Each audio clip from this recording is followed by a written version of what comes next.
இப்ப இந்த படம் நான் எக்ஸிட் ஸ்பீடுன்னோனே நம்ம ஸ்பீட் படம் பார்த்துப்போம்ல, அந்த மாரி இருக்கும்னு நெனச்சேன். கடைசில பார்த்தா இது வந்து அப்படியே டோட்டலா வேற மாரி மாறிடுச்சு. ஒரு 10 பேரு ஒரு பஸ்ல கிறிஸ்மஸ் அதுமா ஊர் சுத்தலாம் அப்டின்ட்டு போறாங்க.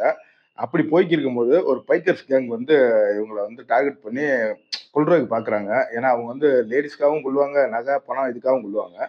அப்படி போய்க்கிட்டு இருக்கும்போது இவங்க ஒரு கேரேஜ்ல போய் அந்த பஸ் முட்டி லாக் ஆகுது. அதுக்கப்புறம் தான் அவங்களுக்கு தெரியுது இவங்க நம்மள விடவே மாட்டாங்கடா அப்டின்ட்டு.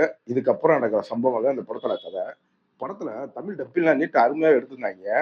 படத்துல எந்த ஒரு சீனுமே நமக்கு ஒரு பெரிய பிரம்மாண்டத்த காமிக்கல. இவங்க பிரம்மாண்டமா காமிக்கணும்னு நெனச்ச பஸ் கூட நமக்கு அவ்வளோ இதா தெரியல. ஏன்னா வந்து இது ஒரு லோ பட்ஜெட் படம்.